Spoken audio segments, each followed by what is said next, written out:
the most important Philonists of all in the world. I will make a brief introduction, or better, a presentation of this book, marvelous book, published this year, Collected Papers or Collected Studies of Philo.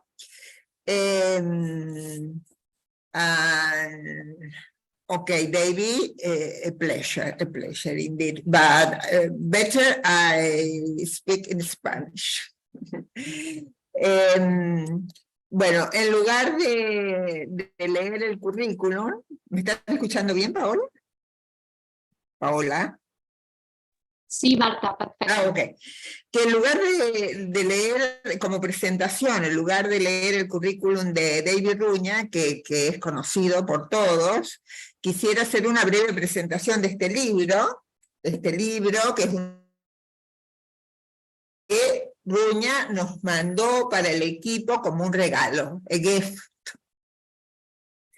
Este Collective Studies va de 1997 a 2021 y tiene 26 trabajos que ya hemos leído. Yo los volví a leer ahora porque hice para hacerse una review, una presentación. Están escritos durante un cuarto de siglo y es una continuación de una colección anterior de estudios que se hizo del 81, o sea, eran estudios o artículos del 81 al 89 previos a su defensa de la famosa tesis defendida en Ámsterdam, Philo of Alexandria and the Timaeus of Plato, que vio la luz en 1986, que todos conocemos también. Después de esta publicación, de la defensa de la tesis, Runia se orientó a la relación de Filón con la literatura cristiana primitiva. Y entonces tenemos otra colección que es Philo in Early Christian Literature. Y después, 2 años más tarde, otra colección de estudios, Philo and the Church Fathers. Bueno, yo creo que Runia, sin desmerecer a Ellen y a Sterling, ni a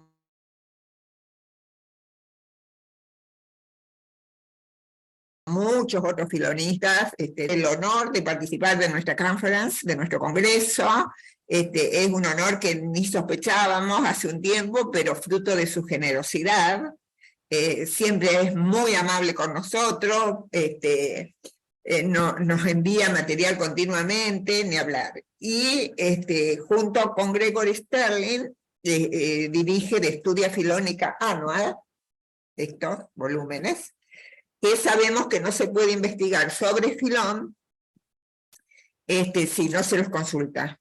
Que todos los años publica toda la bibliografía que se publica en el mundo sobre Filón de Alejandría, y cada 2 años se hacen los resúmenes, o sea, tenemos los títulos y al tiempo tenemos los resúmenes de todo lo que se produce sobre Filón en español, en portugués, en inglés, en alemán, en el mundo entero. Pero hay un aspecto, más desconocido de Runia, que es la parte de su trabajo sobre doxografía. Tiene 4 volúmenes, que nosotros le decimos aetiana, que es sobre Aesio, que es toda la recopilación doxográfica de toda la bibliografía, toda la recopilación atribuida a Aesio sobre distintos problemas filosóficos como el alma, la física, lo natural, y como sabemos no nos había llegado el original, sino que conocemos como la pláquita de Aesio, siempre lo citamos así, o las eclogas de Estobeo. Esta obra la edita Runia con Mansfeld, y reemplaza definitivamente la edición de Hermann Diels. O sea que la tarea, el trabajo de David Runia es inagotable en aspectos que son fundamentales para nuestros estudios, en la claridad de su pensamiento, porque este es un plus, digamos, dentro de lo elevado de su, de toda su producción, ¿no? La claridad con que se expresa y con que podemos acceder a temas tan complicados y profundos. El título de la conferencia de hoy es Literally Conceptual and Contextual Features of Philo, Exposition of the Law. La traducción es rasgos literarios, conceptuales y contextuales de la exposición de la ley de Filón. Bueno, David, we hear you with much pleasure. Thank you very much, Marta, for those very kind words. And I'd like to thank you and the other organizers of the conference, Paola and Laura, for inviting me to give this plenary lecture. I have very fond memories of my visit to Argentina in the year 2000, when my host was my very dear late friend, Jose Pablo Martin. Already then, valuable research was being done on Philo in Latin America, but we could not have imagined how that research would be expanded and deepened in the more than 20 years since then. I congratulate all of you on the work you are doing and wish you every success as you continue your research activities. I hope that my audience will be able to follow the English language content of my talk, and I'll try to speak slowly and clearly. If you can hear a rumble in the background here, that is just the tram here in Amsterdam going past the house where I am at the moment, my daughter's house. It's a very noisy street. Let me begin. One of the few advantages of becoming older is that you can look back in time and reflect on the happenings and changes that have occurred over the years. Of course, there is always the danger that you will bore your younger audience with such reflections. If that is the case now, you will have to be patient with me. Earlier this year, it was exactly 40 years since I stood in front of an assembly of eminent professors dressed in dark gowns at the Free University Amsterdam, as I defended my dissertation on Philo and the Timaeus of Plato. What a vast amount of research has been carried out on Philo since then. And who would have predicted that an international conference with more than 20 speakers on Philo would be held in Argentina, and that it would be possible for me to give a lecture as part of it while actually not leaving the same city of Amsterdam. What an amazing development. One of the key developments in Philonic studies since that time, I believe, has been the greater awareness of the importance of taking into account the literary features and contexts of Philo's many writings. Of course, in the introduction to my thesis, I indicated a division of Philo's treatises into 5 groups, citing among others the authoritative article of the great editor of the Editio Major, Leopold Kohn. But in my analyses, I made assumptions that I would no longer hold.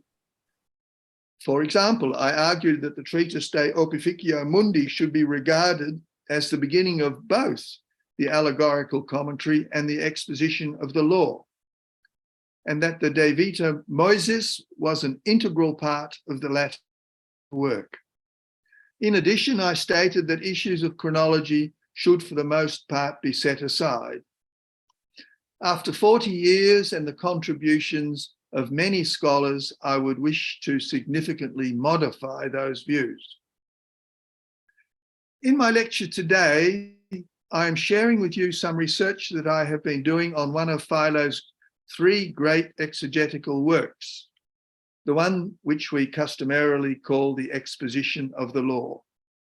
Part of this research will be published in this year's volume of the Studia Philonica Annual, which will be available next month.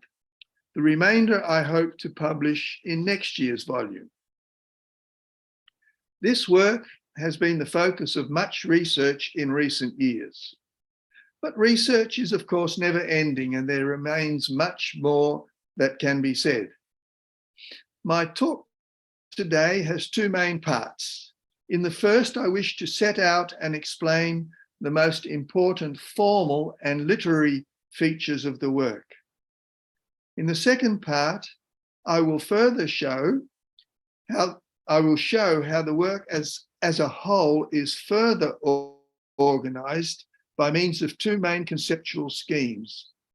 Finally, by way of conclusion, I will address some remarks to the main theme of the conference, Philo and the Hellenistic Roman world.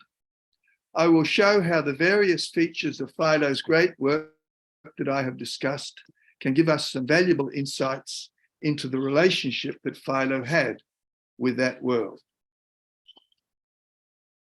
As you all know, from the formal point of view, the commentary known as the Exposition of the Law consists of 12 interconnected treatises.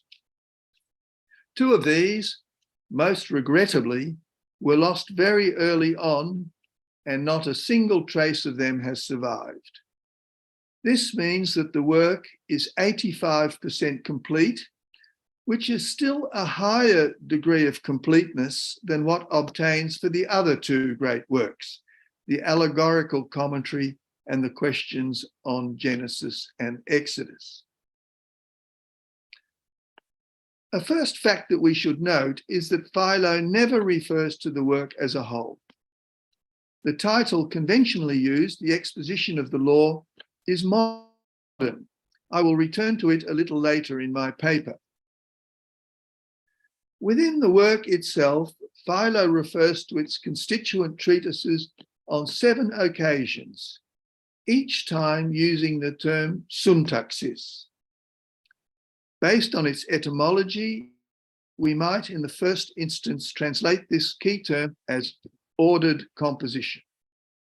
In Philo's usage, it is clearly meant to denote a prose treatise that has been organized in accordance with its subject and in order to facilitate the reading experience of its readers.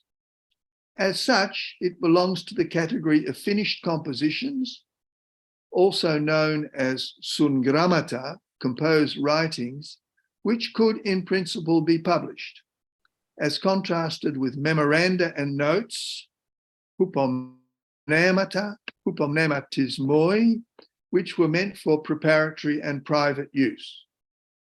None of this is controversial. But now I have to point out a very unusual aspect of Philo's use of the term syntaxis, which has already been noted by James Royce. Most often the term is used not for single treatises, as done by Philo, but for a collection of treatises forming a single larger work. Examples of these are the histories of Polybius, the Greek historian, or closer to Philo in content, the Jewish antiquities of Josephus, the Jewish historian.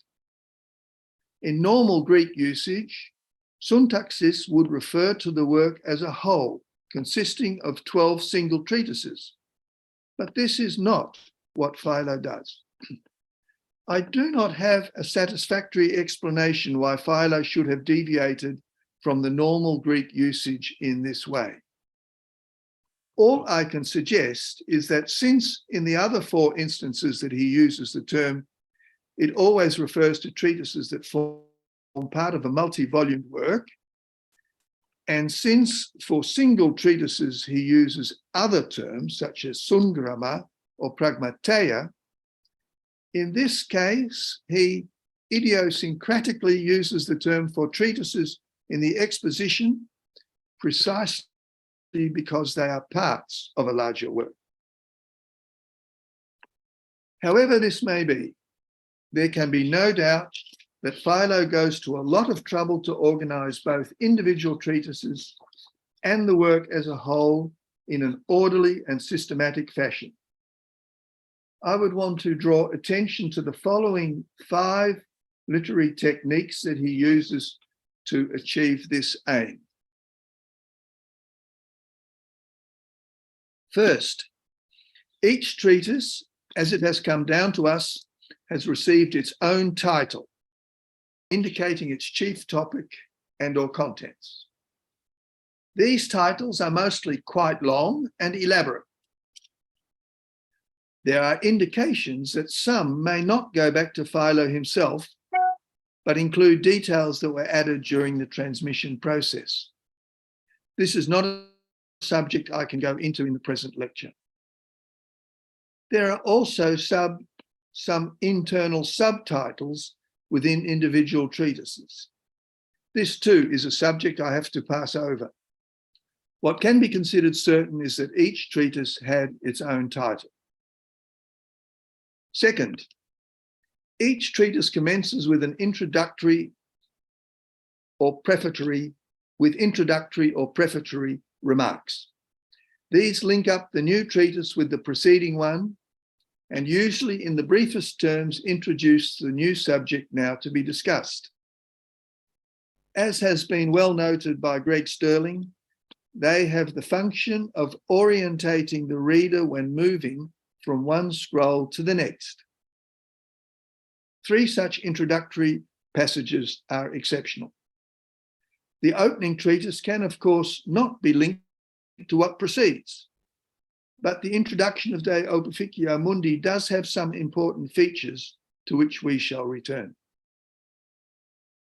Midway through the work, at the beginning of De Specialibus, Book 3, Philo intersperses the famous personal account of his activities before picking up the thread of his commentary on the special laws connected to the Decalogue. Finally, the last treatise De Primiis first gives an overview of the contents of the Pentateuch and the treatment so far, before announcing its specific theme, the rewards and punishments which have been set before good and bad people, respectively. Third, within the treatises, there are also numerous transitional passages in which Philo speaks in his own person or uses more impersonal constructions. Clear examples are found when he treats the subjects associated with the 10 headings of the Decalogue, moving in sequence from the one to the next, as can be seen at Spec 224, when he briefly summarizes the first 4 before introducing the 5th. The effect of these passages is that the reader is guided along and is never in doubt about the direction of the exposition and its basic argument, no matter how elaborate the treatment is of certain topics along the way. Only on one occasion does Philo get himself in a bit of a tangle. When he reaches the end of his exposition of the special laws, he states that there are koinophiles aretai, virtues of universal value that pervade all the 10 headings of the Decalogue and the special laws that fall under them. It would have been better to move to this new subject by starting a new treatise. But the section already written on the 8th to 10th commandments was not long enough, it would seem, so he continues on the same scroll and treats the first of the virtues, which is justice. The demarcation between the subjects of De Specialibus Book 4 and De Virtutibus is thus somewhat obscured. Excuse me. Fourth, a further feature of the ordered compositions that Philo aims to produce is that their subject matter is presented in a fitting sequence. Statements on this feature occur frequently in both introductory and transitional passages. The 3 chief terms used are hexas, akoluthia, and hermos. Philo is impressively consistent in their use. The first two are often conjoined, but have different connotations. Hexes means no more than next in succession, i.e., the following item in a list. The biography of Joseph is the next, kata to hexes, following those of the three earlier patriarchs. Akoluthia has the additional connotation of logical sequence, indicating an intrinsic, reasoned connection between the subjects taken together. In this sense, it can be conjoined with hermos, series, from the root verb hero, to string together. Thus, at De Opificio Mundi 28, describing the logical or rational, but not temporal sequence of creation, Philo defines order as, I quote, a sequence, akoluthia, and series, hermos, of things that precede and follow, end of quote. The commandments of the Mosaic law are also successively ordered in what Philo claims to be a rational sequence. He is convinced that he is exposing the rational structure of the underlying conceptuality of the law. It is present because the written law functions as a mirror of the law of nature. But, as he states, in order to achieve a formal structure that does justice to the conceptual order instilled in the law by God and his prophet, there is a need for the application of literary skill, philotechnia, which he himself is able to supply. Fifth, there is one more kind of literary technique that Philo uses, to which I wish to draw your attention. Our author is aware of how important it is to end his treatises in the appropriate manner. This allows him to place particular emphasis on certain aspects of that treatment. It is striking that such passages are almost always retrospective in their direction of thought. With only one exception, they never look forward to what will follow in the next treatise. This practice can be compared to the role of the peroration in speeches, used to summarize the content and influence the listener. Passages of this kind may be entitled passages of closure. They can be climactic, but it is also possible that they express an anticlimax. Their importance will emerge when we examine the conceptual structures that underlie Philo's great work. By means of the 5 literary techniques that I have outlined, Philo does his best to present his work as a unified whole. In ancient terms, such a work is usually called a syntaxis, though, as we have seen, Philo surprisingly uses that term in a slightly different way to indicate single treatises that form part of that whole. The question may be asked whether he conceived and planned the work as a whole from the very start, or whether he developed its structure as he went along. The work as a whole does not have a title. The Greek title of the first treatise, Perites kata Mosea Cosmopoias, on the creation of the cosmos according to Moses, applies only to the first treatise. However, the manner in which this treatise starts with a general reference to lawgivers and their legislation, coupled with the references to the law of nature, even if not explicitly named as such, suggests to me that Philo is planning a work that would go far beyond the creation account at the beginning of the Pentateuch. In contrast to the ancient text, we moderns do have a name for the work as a whole. In most languages now, when it is referred to, it is called the Exposition of the Law or its equivalent. In the latest volume of the Studia Philonica Annual, I am publishing a short article in which I attempt to explain the origin of this title. It was popularized by the French scholar Louis Massabiot in his 1889 article on the classification of Philo's writings. But he was not the first to use it. The title is earlier used for the first time by the German scholar Emil Schurer in an English language article on Philo in the 9th edition of the Encyclopedia Britannica published in 1886. Since then, it has received general acceptance. I also ask in this article whether the title is appropriate to Philo's intentions in the work. Comparing the term exposition with Philo's Greek use of Greek words of showing and expounding, such as deileo, deiknoumi, and its compounds apodeiknoumi and epideiknoumi, together with other verbs such as episkepto, examine, and the exami, go through, I conclude that the title does give a good description of what Philo intended, even if he does not use it as a title himself. Having outlined the main literary techniques that Philo uses in composing his great work, I now wish to explain how he is able to confer a conceptual and thematic unity on it. I will argue that he does this through the use of two main conceptual structures involving key terms and themes from both biblical and Greek philosophical thought. In establishing these structures, he makes effective use of the literary techniques which I have already described and analysed. By means of these techniques, he makes sure that his work is not just a series of treatises, but forms a unified whole.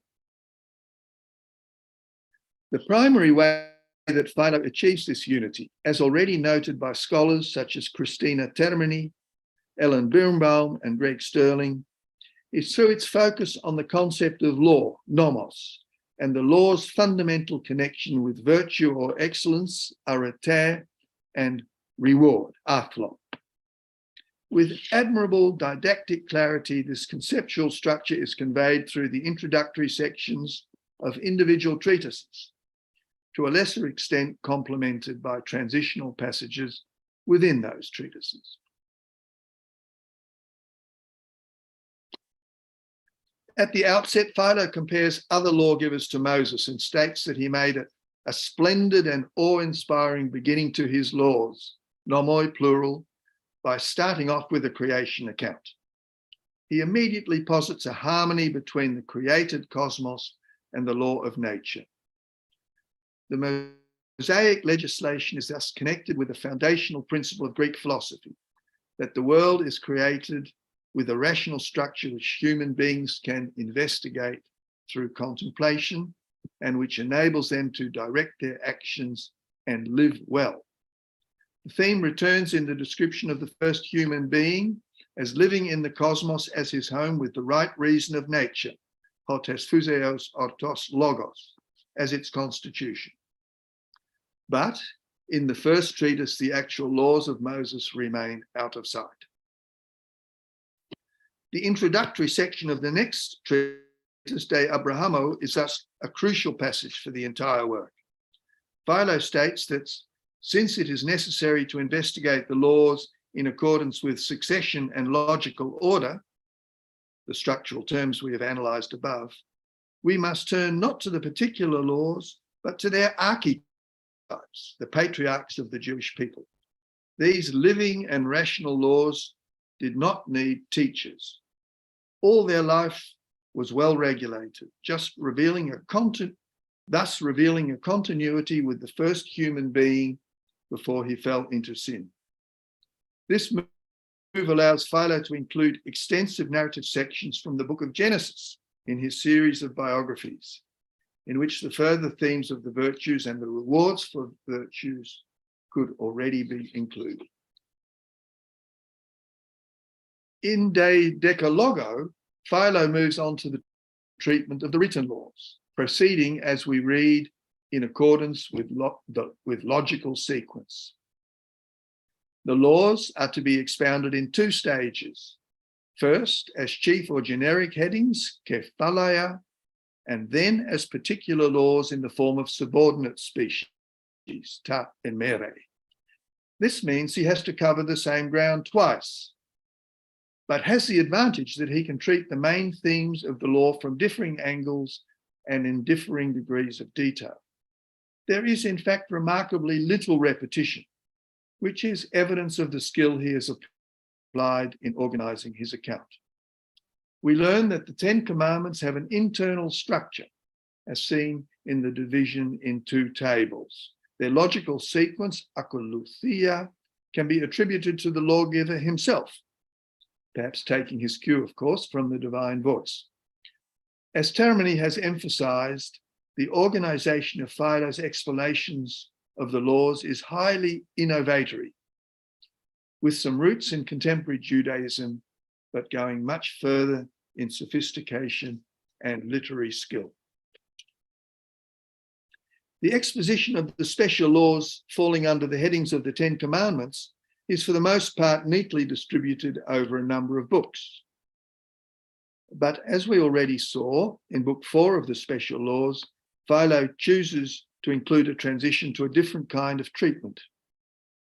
As Colson already pointed out long ago, the discussion of the virtue of justice in Book 4 is, I quote, in defiance of the natural arrangement, end of quote. There may have been a practical reason, as we suggested earlier, but it might also not be wholly fanciful to consider that the move was deliberate, with the composition of the book imaging the fundamental integration of law and virtue that he explains in the transitional passage 133 to 135. It certainly is deliberate, I would argue, that in this important passage, Philo does not say that he is following a rational or logical sequence, akoluthia. This is because the virtues have been integral to the entire sequence so far, and so are complementary to the discussion of the lives and the laws, rather than constituting a next step in the argument of the work as a whole. Recently, Ellen Birnbaum has drawn attention to the key role that the doctrine of virtue plays in the entire work. Indeed, she claims that in the sequence from De Abrahamu to De Virtutibus, it is Philo's primary organizing principle. It certainly underlies the fundamental connection between the lives of the patriarchs and the explication of the written laws. I also very much agree with her that the De Virtutibus should not be regarded as an appendix or supplement to the earlier treatises. It plays an integral role in the structure of Philo's works, and it might be better to regard it as a complement to what has preceded. Through the long section on justice, Philo can add additional perspectives on themes that had not yet been sufficiently discussed. But the role and composition of the treatise De Virtutibus is puzzling in some respects. It may be that the original structure of its various component parts escapes us. As it stands, 3 of the virtues discussed fall outside the Greek philosophical canon: humanity, repentance, and nobility of birth, eugeneia. Here the influence of Jewish themes and perspectives comes more strongly to the fore. The final treatise in the work is the De Primiis. It certainly should not be thought to be a kind of epilogue, as suggested by some scholars. The introductory section makes quite clear that it is an integral part of the work and its overall argument. Having determined, it seems, that this would be the final book, Philo first gives a brief summary of the contents of the Pentateuch, which he has so far dealt with, and then states that he will proceed in accordance with the logical sequence kata to akoluthon to the subject of the rewards or prizes offered for the good and the punishments reserved for the bad. As Birnbaum has argued, the predominantly Jewish theme of reward and punishment is a key concept for the work as a whole. Indeed, Menachem Kister has stated recently that, I quote, "Reward for observing God's commandments is the pivot of many passages in the Hebrew Bible and in Second Temple period literature. Indeed, it may be considered the core of Jewish piety in this and subsequent periods," end of quote. It is perhaps a little surprising that Philo now treats the rewards first. one might have expected him to begin with the negative examples, moving in an upbeat sweep to the positive. This is what happens in the allegorical commentary, starting with the fall of the first humans and the wickedness of Cain and his progeny, before the turn is made towards progress and perfection. But Philo first sets out the rewards that the patriarchs obtained, then the punishments that a few evildoers received. Similarly, in the second half of the treatise, blessings precede curses. Philo moves from the past, in which rewards and punishments have been recorded, to the future, in which, based on scriptural prophecies, similar rewards and punishments have been foretold. But Philo does not end with the curses. The end is positive. There will be a restoration of Israel's fortunes. So far, I have outlined in summary terms the primary conceptual structure of the work, made clear to the reader through the titles of the sequence of treatises, together with the introductory and transitional passages that bind them together. But in my view, this structure with its key concepts of law, virtue, and reward is not enough to explain the entire development and purpose of the work. Entwined with it is a further conceptual structure which is conveyed through key concepts and is highlighted by the way that Philo brings individual parts of the work, usually treatises, but sometimes also parts within them, to climactic conclusions. Our attention must return to the opening treatise of the work, De Opificio Mundi. When on the sixth day, and also in the second creation account, the human being comes into the world, Philo emphasizes that all things were ready for human life. The first human being was perfect, complete in soul and body. He was uncorrupted in mind, devoid of passion or disease, attaining the very limit of human well-being, striving to please the Father and King through the exercise of the virtues as practiced by souls who consider the goal, telos of life, to be assimilation, exomoiosis, to God who created them. Philo introduces the key Greek philosophical concept of eudaimonia as the goal of human life, expressed through formulations derived from the Bible, pleasing God, and Platonic philosophy, assimilation to God. But this blissful state was not to be lasting. The advent of woman and the temptation of pleasure proved disastrous. The first human couple were presented with a choice. They could stay on the path of piety, or they could incline to wickedness. The choice they made was the wrong one, for which they received the appropriate punishment, a life of hardship and toil. Philo sums up, such was the life of those who in the beginning enjoyed innocence and simplicity, but then gave the preference to evil above virtue. At the outset, Philo sets out the conception of a human existence in which the choice is laid out between good and evil, virtue and vice.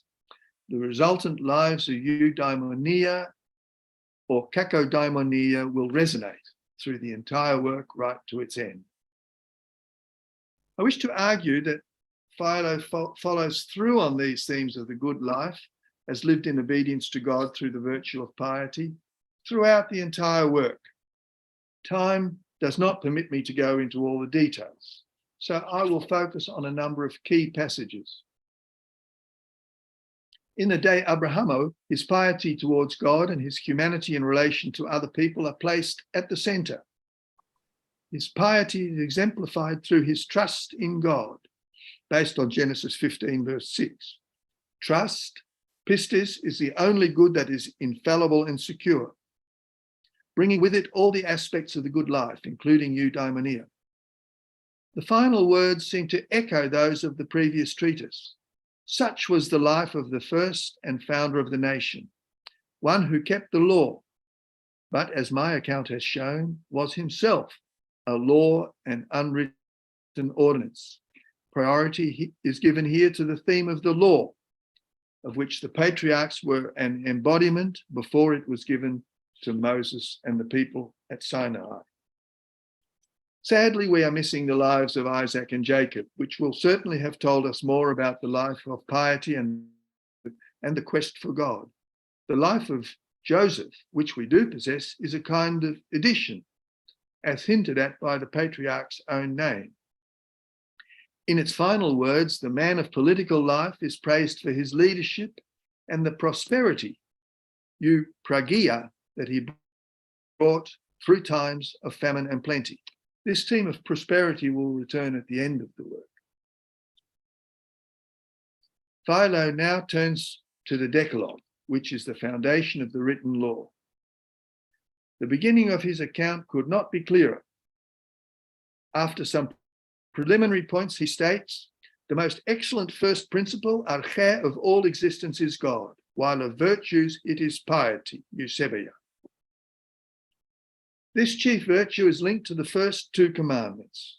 Through piety, human beings can attain the best of goals, knowledge of him who truly is and is the first and most perfect good, source of all blessings. The next treatise, De Specialibus Legibus, Book 1, then proceeds to expound all the particular laws relating to these two commandments. Here, at its beginning, Philo invokes for the first time the Deuteronomic text that those who cleave to the God who is, all live, Deuteronomy 4, verse 4. This is, he says, the thrice blessed and thrice fortunate life, to love and serve the most ancient cause of all things, a life that is immortal and age-long. The final part of the treatise then presents a greatly expanded version of the same basic themes. Philo turns to philosophical homilies and exhortations, giving a paraphrase of the words of Deuteronomy 10, 12 to 13, which uses some Greek terminology, but remains faithful to the biblical message. God demands nothing heavy or difficult, but rather simple and easy, to love him as a benefactor, or at least to fear him as ruler and Lord, to take all the paths to please him, to serve him with a heart entirely filled with the determination to love him, to cling to his commands, and to honor what is just. After outlining 5 groups of people who go astray with diverse impious theological conceptions, Philo summarizes his argument in a brilliant concluding passage, which I quote in full.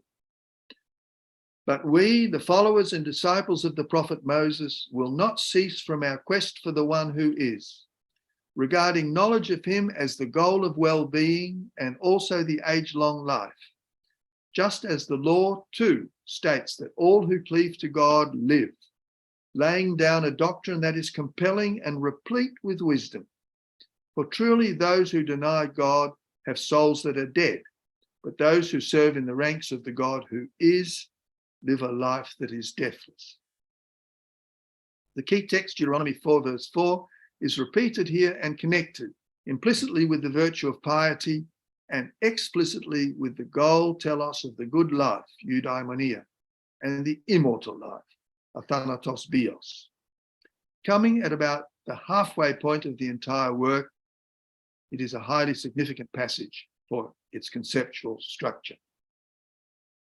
Time does not permit me to cite more passages at any length, but I might note that the discussion of the 10th and final commandment ends with a climactic statement commencing on Deuteronomy 12, verse 8. Let no person do what is pleasing in his own sight.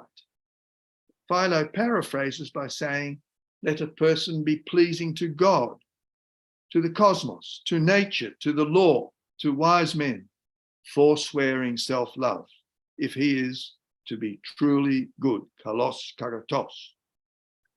This call to virtuous life will receive further attention in the next treatise and a half, which contain further passages from Deuteronomy. Particularly striking is the passage which at first appears to apply to proselytes, but which Philo then broadens, using the first person plural, so that it applies to everyone. He ends by citing Deuteronomy 26:17-18. You have today chosen God to be the God for you, and the Lord has chosen you to be a people for him. In this text, Philo takes the singular to refer to the individual person, so that one true servant and suppliant is equivalent to a whole nation. But this is not his final word. Crucially, in the final treatise of the word, the scope will be widened to Israel, the body of people with which Philo himself identifies as a loyal and pious Jew. We have already noted how important the final treatise De Primiis is for the conceptual schemata of the entire work. In it, Philo reintroduces the notion of the contest. The citizens of the Mosaic polity entered the sacred arena, and as true athletes of virtue did not disappoint the high hopes of the laws in which they have been trained. This recalls the fundamental choice that had already been confronted by the first couple in the Garden of Eden. Unlike in the sporting arena, in this context, whole lives stand or fall. Philo starts with the rewards of individual men, but expands it to include larger groups of families and households. Then in the final part of the treatise, it is the fate of the nation of Israel in its entirety that takes center stage. Cleverly, Philo uses the blessings and curses in Leviticus and Numbers to cast light on Israel's future. Despite present troubles, it will end in a great restoration, bringing not only a good life, but also prosperity to the nation. Through God's loving kindness, improvement will occur for those who take the path that has no other goal than to be pleasing to God. You are esteemed toi theoi, as sons are to a father. Repeating again the biblical telos that he had earlier used at the end of his exposition of the special laws.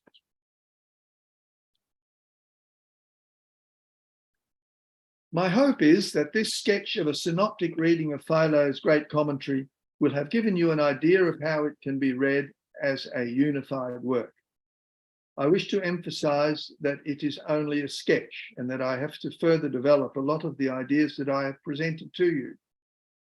But now, mindful of the general theme of your conference, Philo and the Hellenistic Roman world, let me end with three very general concluding remarks, which relate to the content of my talk. A first strong connection to the Hellenistic Roman world is made through the way that Philo has composed his work. As I showed in the first part of my talk, Philo uses the method of the Greek literary composition, and in particular the method of the syntaxis as a multi-volumed whole, in order to organize his work. This involves the deliberate and careful use of titles, introductory, transitional, and climactic passages. These literary techniques enable the reader to become introduced to and to follow throughout the work its main conceptual structures. These structures, in turn, are related to the content and main themes of the Pentateuch, but also involve the extensive use of terminology and conceptuality derived from Greek philosophy. A particularly fascinating example is Philo's use of the concept of the telos, the goal of human life, which in the Pentateuch can be summarized as loving and pleasing God, but in Greek thought is associated with following and becoming like God, and in that way attaining the life of well-being, eudaimonia. The further question of how the work fits into Greco-Roman writings on law, whether philosophical or relating more to particular legal codes, is also clearly very important, not least in the Roman context. But I've not been able to say anything much about this aspect in my talk. A second connection with the Hellenistic Roman world is very obvious. Philo's work has a historical and cultural context. We will all agree, I believe, that we sincerely wish that Philo had told us more about that context. At the work's beginning, he tells us far too little about why he is writing it.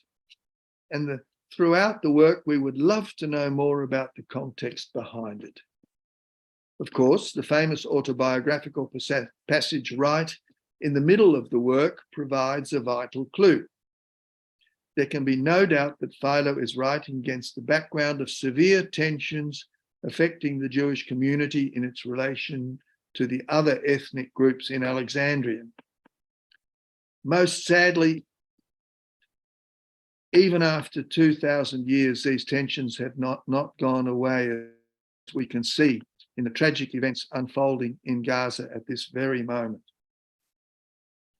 I do not think it is necessary to suppose that the entire work was written in Rome, as some have argued recently.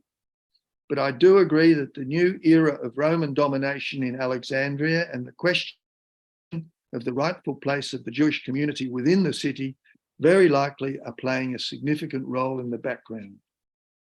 Vital here is the theme of divine providence, which Philo introduces in the first treatise and which comes strongly to the fore in the final treatise, where divine involvement in the fate of the community could not be more strongly emphasized. The apologetic purpose of the work is abundantly clear and connects it to two other treatises, which were probably written about the same time, notably the two treatises explicitly devoted to the subject of providence.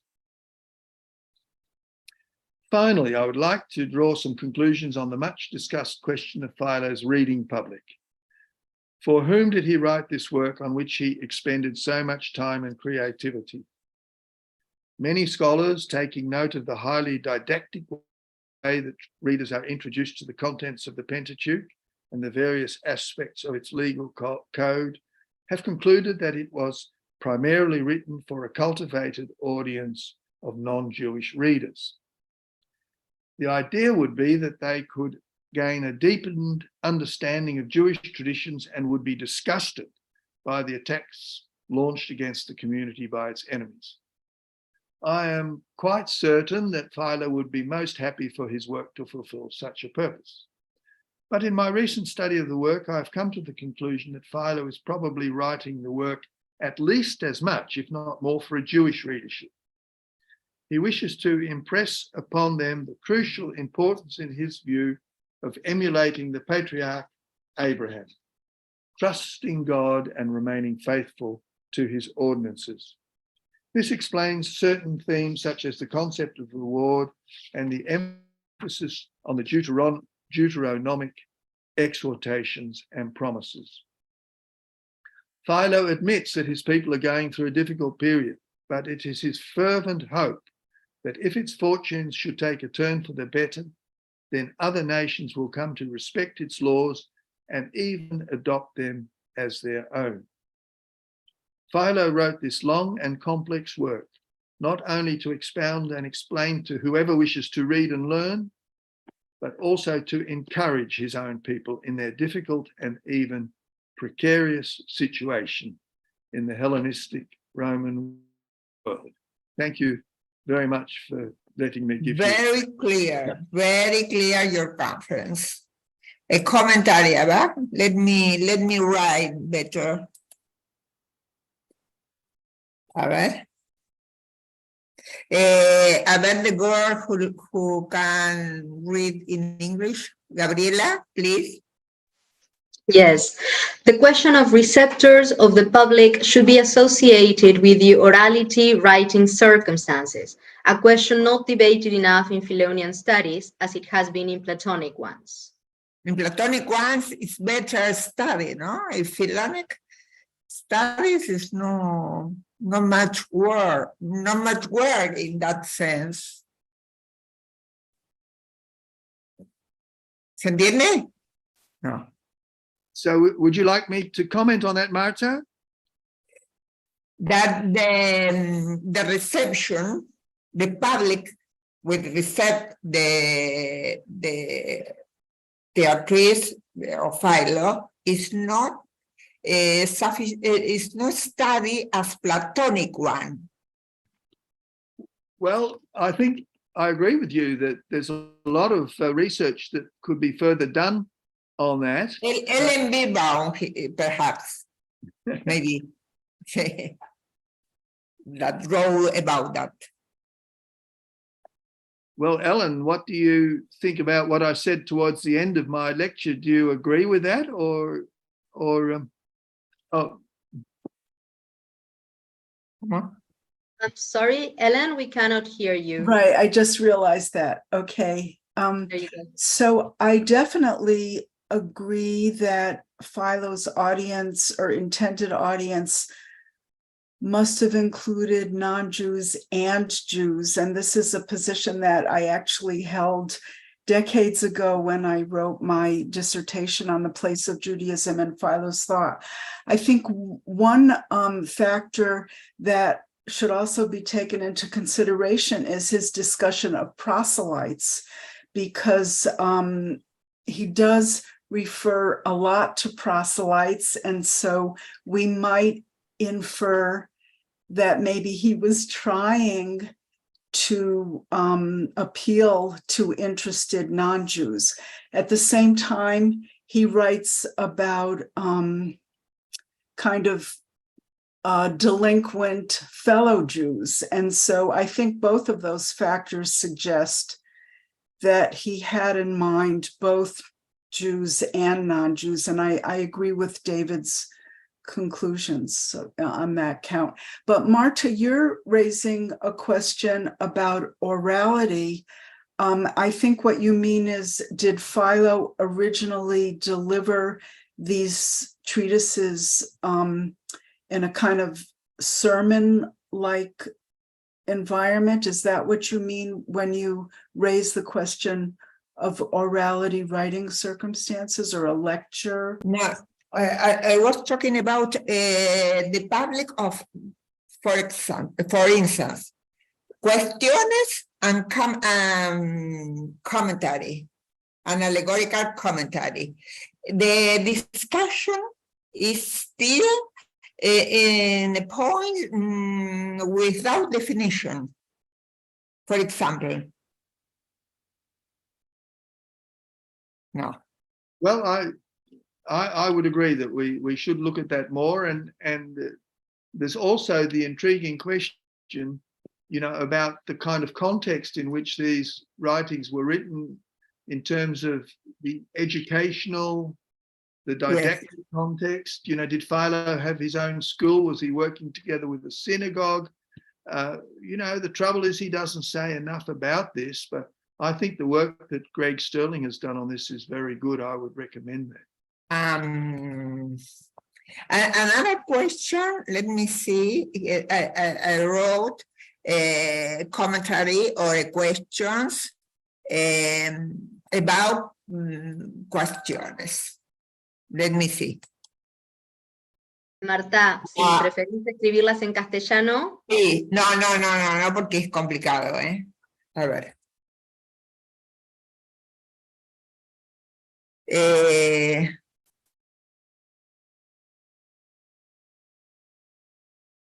¿Puedes leerla? Sí. As we all know, the Cuestiones are mostly in Armenian. We delivered to the publisher the volume 7 with the Cuestiones in Genesis and in Exodus this year, 2023. I found that there were answers that fit more with the lost treatise, the Numeris, than with the short answers of the Cuestiones. Could it be that in the Armenian corpus, the pages have been mixed up, so as to speak? A new modern edition is undoubtedly needed, but in the meantime, it is very difficult to assign the treatises to one series or another. Well, my comment.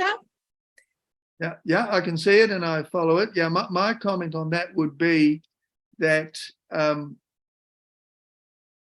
I agree that this whole question could be further examined.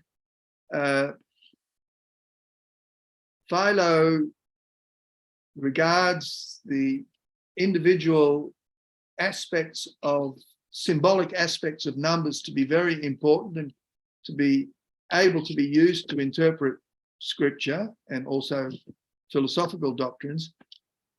I think he both used it in his treatises and he devoted a special treatise to it, which might have been used as a kind of a resource, that he could use. And it's possible that that material sort of slipped across to the Quaestiones, because we do have one section in Armenian that seems to be from that work. But it's also possible that he was doing both at the same time. So collecting that material in a separate book and then using it in his commentary. And then, of course, he uses it in De Opificio Mundi. I've always been amazed at all the number information, numerology in that work. It's more than a quarter of the whole work. Thank you. Okay, thank you. Very nice, very clear. It was a pleasure, really. We are in time. You want to speak another thing in this last minute? May I Well, I ask think a question? I think Francesca. Francesca, how are you? Thank you, David, for this paper, which I found really wonderful. It is very interesting because you gave a completely new way of reading Philo, which is a little strange to say in this way after so many years of study. But certainly the idea that you presented to read all the work as a unified work, well, it is an answer to the research of 50 years, let's say. So it is just something. And definitely, I agree with what you said at the end about the wish of Philo of encouraging his own audience, which was mostly a Jewish audience, or even proselytes, to be, I agree with what Ellen said, in difficult times. So I definitely agree with this. And now, in this regard, I was thinking a question which can be just a very small question, but about the introductory passages in De Specialibus 3, about the personal account of his activities about which you spoke. The idea of giving his account of his activities before commenting, giving a commentary of the special laws, before explaining how to follow the special laws, can it be seen as a little part of this same attitude? Me, Philo, wish to explain to my audience, to whom I explain all the laws and I comment the laws and so on, how me, Philo, follow the laws and try to interpret them. I don't know if I was clear. Maybe it's a little complicated, I don't know. I think it's a very, very interesting observation.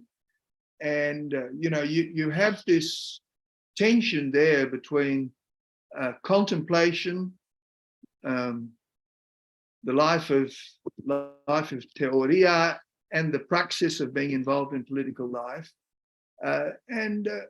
Yes, I think that you could possibly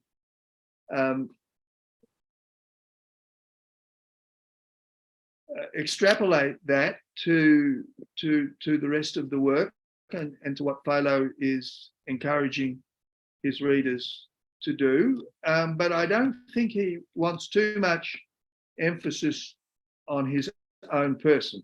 I think if we had the biographies of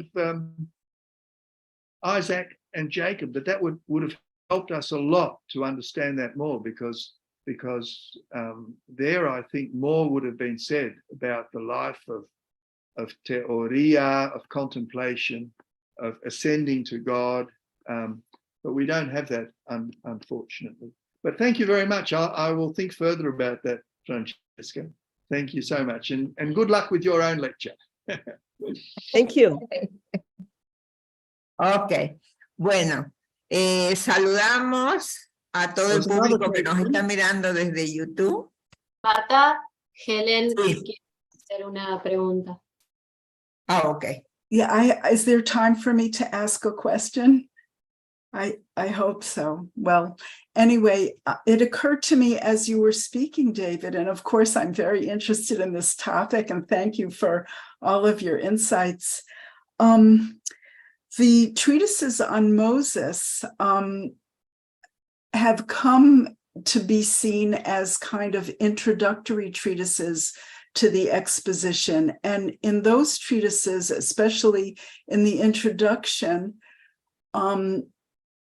Philo says that he intends to make Moses known to those who deserve not to be ignorant of him, which suggests that he has in mind a non-Jewish audience. So I would be interested, as you continue your research on the exposition, in how you might integrate those treatises, if indeed they are an introduction to the exposition, and the purpose of the actual exposition, which it seems like you're coming down more heavily on the side of Jewish readers than non-Jewish readers. And before you answer, I want to, I don't know whether, Gabriella, you want to translate for people that might not have understood my question so they can follow David's answer. Okay. Yes. Oh. So, yeah, sorry, David, go ahead. Well, I'll sort of include it in my answer. I thank you for your observation, and I definitely need to do more work on seeing what the relationship is between those two treatises. As I hinted, I no longer think that it's part of the exposition of the law, but obviously there is a connection. And you may have noticed that I did sneak in a reference to De Vita Moses at the end, which I think is a very important text. So thank you, and I hope to be able to discuss that with you at some stage. So thank you very much. Thank you. Ok. Bueno, yo creo, Paola, decís unas palabras finales. Bueno, pero Sí, Marta. ¿las decís vos? ¿O? No, vos. Ah, bueno, yo en español agradezco muchísimo este trío filónico de excelencia, David Runia, Ellen B. Brown, a Francesca Calabi, luxury in this country for our conference. Thank you very much. Well, thank Well, you Thank you. very Bueno. much for allowing us to join in your conference, and I'm sure it's going to be a wonderful occasion, and I look forward to hearing more about it. Very, very nice. Okay, thank you, David. We are in contact. Bye. Goodbye. Goodbye. Bye, bye. Goodbye. Thank you. All the very best. Okay.